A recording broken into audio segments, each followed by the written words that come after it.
किसी दूर इलाके में नूरपुर नाम का एक गांव था। ये गांव बज़ाहिर पुरअमन था, मगर अंदर ही अंदर लोग तबकों में बटे हुए थे। अमीर लोग खुद को बरतर समझते और गरीबों को कमतर जानते थे। गांव के एक हिस्से में पक्की हवेलियां थीं और दूसरे हिस्से में कच्ची झोंपड़ियां। दोनों के दरमियान एक गैरआलानिया दीवार खड़ी हो चुकी थी। उसी गांव में अहमद नाम का एक गरीब मगर ज़हीन लड़का रहता था।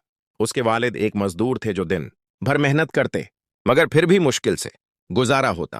अहमद इल्म का शौकीन था और पढ़ लिख कर कुछ बनना चाहता था। दूसरी तरफ अली था, जो गांव के सबसे अमीर जमींदार का बेटा था। उसके पास हर सहूलत मौजूद थी, मगर उसे कभी यह एहसास ना हुआ कि इन सहूलतों के बगैर जिंदगी कैसी होती है।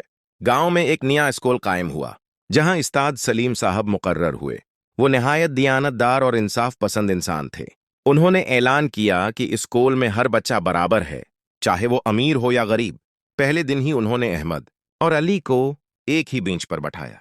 अली को ये बात नागवार गुजरी, मगर उस्ताद की बात मानना मजबूरी थी। वक्त गुजरता गया। क्लास में उस्ताद सलीम साहब हमेशा मेहनत और किरदार को मायार बनाते, न कि दौलत को। अहमद अपनी मेहनत से नुमायां होने लगा, जबकि अली, जो पहले सिर्फ अपने नाम और दौलत पर फख्र करता था, पीछे रहने लगा। एक दिन इम्तिहान के नताइज आए तो अहमद ने पहली पोजीशन हासिल की। ये बात बहुत से लोगों के लिए हैरान कन थी। एक दिन गांव में सैलाब आ गया। अमीर और गरीब सब मुतासिर हुए। अली के वालिद की जमीनें भी पानी में डूब गईं और अहमद का घर भी टूट गया। इस मुश्किल वक्त में अहमद और उसके वालिद ने अली के खानदान की मदद की, हालांकि माजी में उनके साथ अच्छा सलूक नहीं हुआ था। अली ये देखकर शर्मिंदा हो गया। उसे एहसास हुआ कि इंसान की असल कदर दौलत नहीं बल्कि इंसानियत है। सैलाब के बाद गांव वालों ने मिलकर गांव को दोबारा आबाद किया। अमीर और गरीब ने एक दूसरे के साथ कुंधे से कुंधा मिलाकर काम किया। उस्ताद सलीम साहब ने गांव के लोगों को मुखातब करते हुए कहा, अगर हम एक दूसरे को बराबर समझें तो कोई आफत हमें तोड़ नहीं सकती।